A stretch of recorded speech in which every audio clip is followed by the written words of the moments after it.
Okay, so good morning. In the last classes, we have come across two different classifiers. One is the decision tree classifier, and the other is the naive classifier, right? Okay, so how do we decide which of these classifiers? We will also come across other classifiers later, but given a classifier, how will we decide which one of these classifiers is better or whether the classifiers are actually classifying properly? So that is why we need some metrics for evaluating the performance of these classifiers. Okay, so that is what we are going to look at today. So these are different measures which we use for uh, deciding whether our classifiers are properly classifying or not. So one is accuracy or recognition rate. It is how many of the uh, our tuples or data elements are properly classified, correctly classified. How many are correctly classified is given by accuracy, and this is the opposite. How many are misclassified is given by error rate. You can say error rate is 1 minus accuracy. It is just the opposite. Similarly, you have sensitivity and specificity. Sensitivity, or it can also be called true positive rate, or it is recall. So given a set of elements in a particular class, say positive class, how many of them are actually correctly classified? Or in the negative class, which is the opposite class, how many of them are classified? Okay, we will look at each one of them in detail, but these are some of the measures which we will be looking at. Okay, before going into the different uh, measures, first we have to get familiar with some of these terms.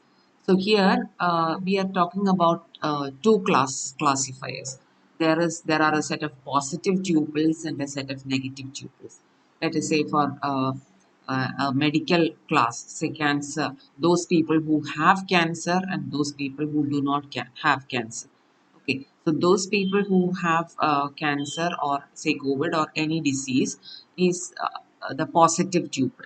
Okay, so tuple of the main class of interest are called positive tuples, and negative tuple means all those tuples or all those people who do not have cancer. Okay, those tuples are called negative tuples, and the term true positive stands for positive tuples that were correctly labeled or correctly classified. There are a set of positive tuples, and our classifier classified some of them, maybe or all of them, as positive. So, how many? That is positive tuples that were correctly classified are called true positives. That is, cancer patients ആണെങ്കിൽ how many cancer patients were correctly classified as cancer patients itself. Okay, true negatives is how many non-patients are correctly classified as non-patients.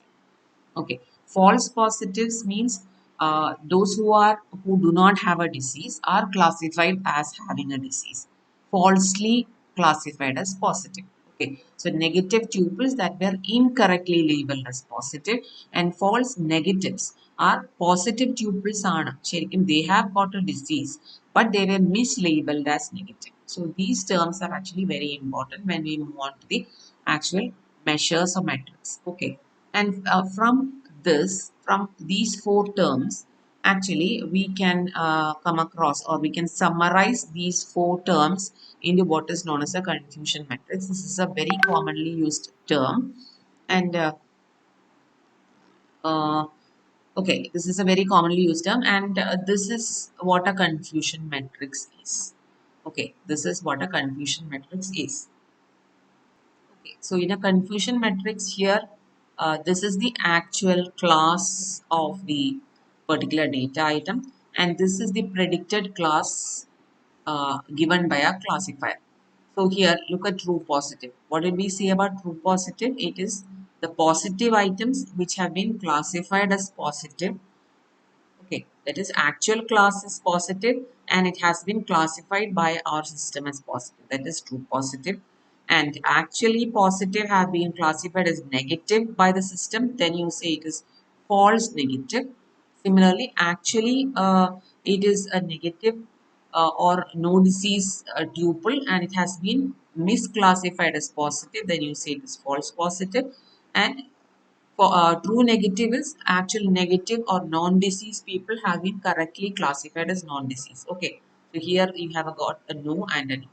So yes and yes means true positive, yes and no means false negative, and no and yes means false positive, and no and no means true negative. Okay, and so here true positive plus false negative will give you the total number of positive terms.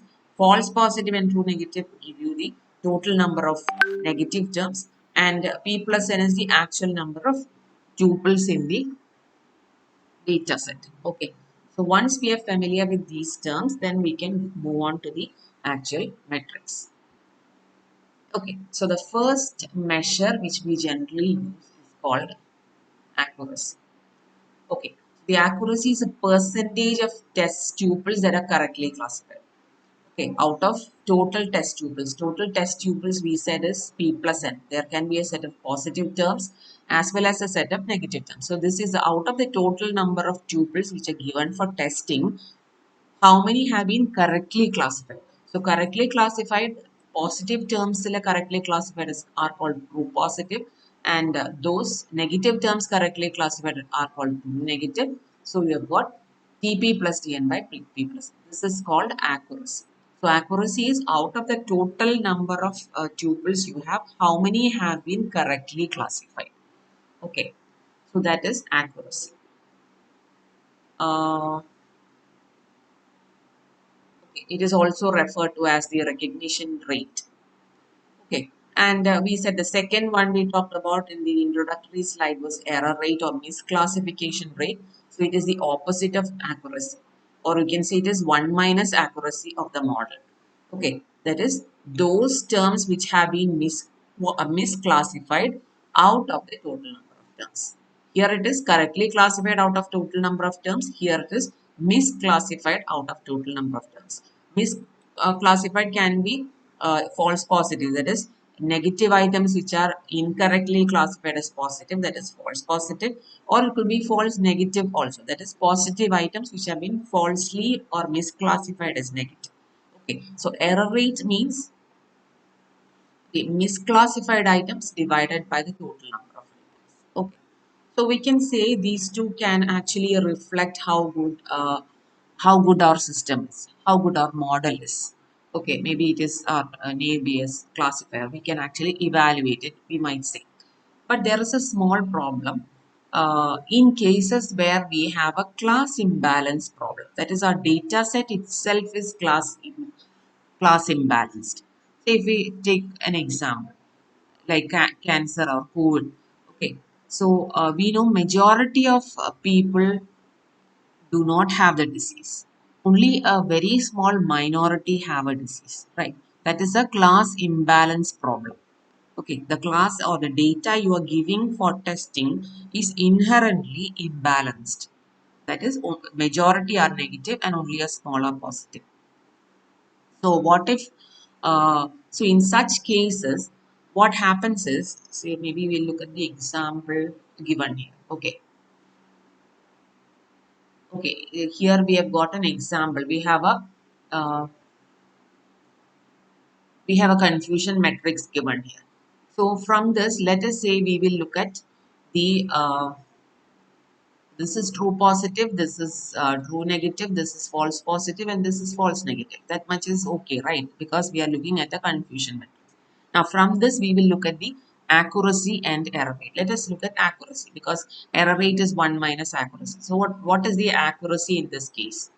Accuracy means what we said is the number of correctly classified by total number, right? So, how many are the number of correctly classified? So, yes and yes is correctly classified, right? True positive 90 plus no and no is also correctly classified. So, 9560 divided by total is 10,000, right? Okay. If we look at this, this is how much is it? It is 9650 divided by 10,000, which is 96% accuracy, which is actually a very good thing, right? Now it is our system is almost 96% it is accurate, which means our system is really good, we will think. But yes, here also we have an imbalanced data set because look, only 300 items are positive, remaining 9,700 are actually negative terms. Okay, now let us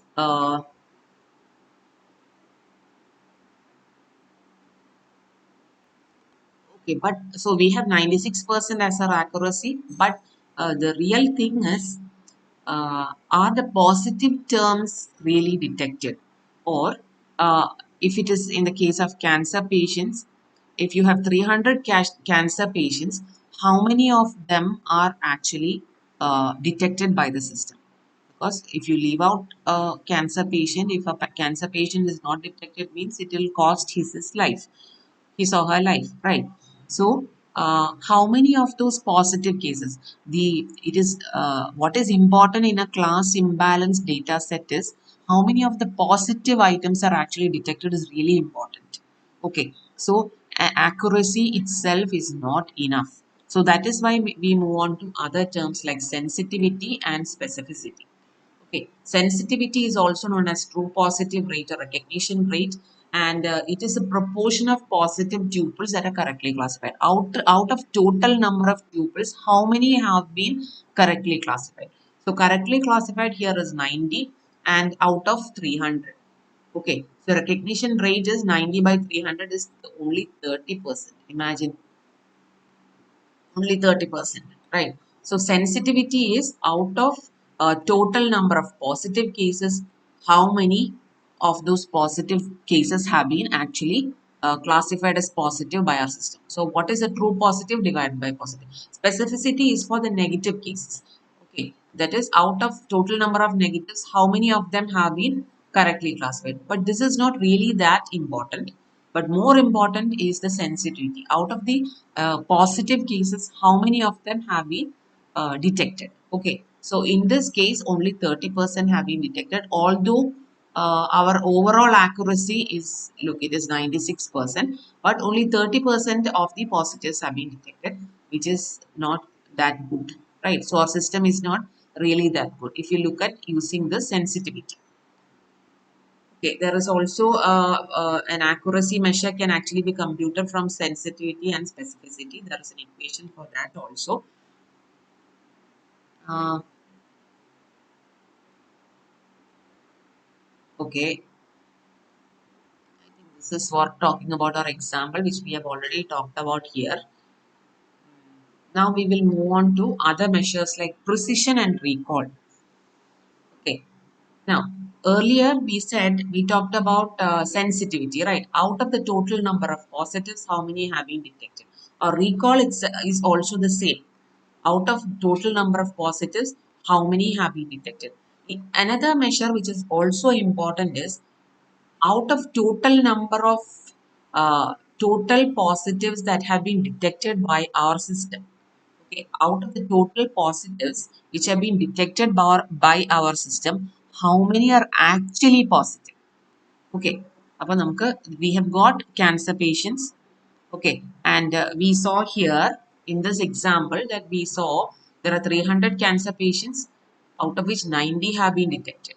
Okay, but actually our system has also detected 140, this that is 140 plus 90, 230 have been detected as positive by our system. Okay, look, this is our actually, this column actually stands for predicted. This for the actual. Okay, so our system has predicted that 230 are actually positive. That is our prediction. But out of which only 90 are really positive. So that is also another factor which we have to consider. Okay, so earlier in the case of recall or sensitivity of the system, what we said is out of the total number of positive tuples we have, how many are actually detected? Now, precision, what it says is out of the total that our model has detected as positive, how many are actually positive? Okay, so here in the denominator you have true positive as well as some false positives also. Okay, that is, these are the, this cell actually stands for a false positive. Okay, so if we from this data, if you are able to, if you are going to calculate precision, it will be 90 is the actual false actual positives which have been detected by a system. Out of total positives, 90 plus 140. Okay, this is our 90 divided by 230 is the precision of our system. What will it come to? You can calculate. 90 divided by 230, it is actually less than 50%, right? It is less than 50%, which is also not good. Okay, so these two measures are really important, especially in an imbalanced data set. That is, we want to detect as many of the positive patients or cancer patients in the data set. At the same time, whatever we detect, it also has to be correct. Okay, there, that is, we should be able to reduce the number of false positives. That is the basic idea. Okay, so these two terms are really important in order to measure a particular system, uh, the goodness of or the performance of a model. So these two have been combined into what is known as an F measure. So precision and recall are generally used together and may be combined into what is known as F measure. Okay, so F measure is actually the harmonic mean of precision and recall. Okay, harmonic mean, we have come across harmonic mean, the term earlier in maths. Basically, it's not a direct mean. Instead of that, what harmonic mean does is, if you have two numbers, say precision recall, you say 1 divided by 1 by precision plus 1 by recall. Okay, so it is something like this, that, and beta here is a non-negative real number. It is a weight given to each of these. Okay, so you are taking a harmonic mean and beta times as much weight to recall as precision. Okay, so here you will give beta and here you will give 1 minus beta. You will give a weightage also. So when you actually simplify this expression, you will have what is known as an F measure. And when beta is equal to 1, it will be F. And when beta, that is, you can give different values for beta. And when you have not given a value for beta, the F beta is the value like this. Okay, F measure is actually a harmonic mean of precision and recall, and commonly used F measures are F2, that is, which weighs recall twice as much as precision, and F4 F.5 also can be used. So precision and recall are combined using harmonic mean in order to get what is known as an F measure. F measure is a very commonly used measure for measuring the performance of a model. Okay. Okay, this is ROC curve. ROC is another term which generally I have not used, but I have seen. Okay, this ROC curve is something which has been seen, and it is actually, this shows a trade-off between true positive rate and false positive rate. Okay, that is what ROC curve is. And for a two class problem, ROC curves allows us to visualize the trade-off between the rate at which the model can accurately recognize positive versus mistaken. Okay, it's basically true positive rate versus false positive rate that is plotted on a graph. And that is what an ROC is. Sometimes people also use ROC curve. It is actually F measure is sufficient, or you can also plot an ROC curve. Okay, so how do you plot an ROC curve? And in order to plot an ROC curve, what you need is, uh, you need the probability of classification. That is, um,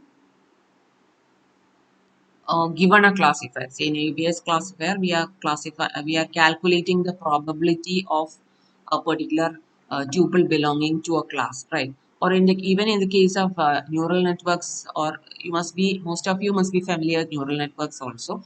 So the neural network also actually comes up with certain set of computations, and in the output node, it is the probability that probability of belonging to a class that comes as the output, and which you then do a thresholding value in order to put it into a particular class. So basically, the probability is what we get. Okay, so if you have a set of tuples and you are also identifying the probability of it belonging to say the positive class. Okay, and how you plot this ROC curve is you set different threshold values for belonging to the positive class. Let us say we start with a point 0.9. That is, you have 10 tuples. You have find the probability of each of these tuples belonging to say the positive class. You have sorted it based on the probability. And then initially you say that zero point 0.9 is the probability, the threshold probability of a particular tuple belonging to positive class. So in that case, you have only one tuple belonging to the class, right? Zero point 0.9, only one. One out of how many? How many positives are there? 1, 2, 3, 4, and 5. Okay, 1 out of 5 have been correctly classified if the threshold is chosen as 0.9. Okay, so and in that case, what are the false positives? How many false positives are there? There are no false positives because all the no, that is n classes are correctly classified as n itself. There are no false positives, right? So which means that is also 0 out of 5. So which means you uh, plot it as 0 comma 1 by 5 is 0.2. Okay, and so you have a point here in the graph. Next time you set 0.8 as the threshold. Again, what happens? Two of them have been correctly classified. So 2 out of 5 is correctly classified, and there are no false positives here because look, this is below the threshold. So all of them, the remaining all of them have been classified as negative. Only these two have been classified as positive. Okay, so which means there are no false positives. So again, you have 0 comma zero point 0.4 as the next plot. Okay, so this is another plot. Next, you set the threshold to zero point 0.7. Now what happens? These three have been classified as positive, and these remaining are classified as negative. So if you look at this, again 2 by 5, 2 have been correctly classified and 1 false positive. This is classified as positive. So you have a false positive of 1 by 5. So now the next point will be 0.2 comma zero point 4. That is our next point because you have a false positive. So that is why you have a point here, 0.2 and zero point 4. Similarly, next 0.6. If you set as 0.6 as a threshold, now these 4 have been classified as positive, remaining are classified as negative, which means again you have 3 out of 5 are correctly classified as positive in the positive class, and there is a 1 which has been incorrectly classified as positive. So again you have 1 by 5 as your false positive. So next point is again 0.2 is our false positive term, and 3 by 5 is 0.6.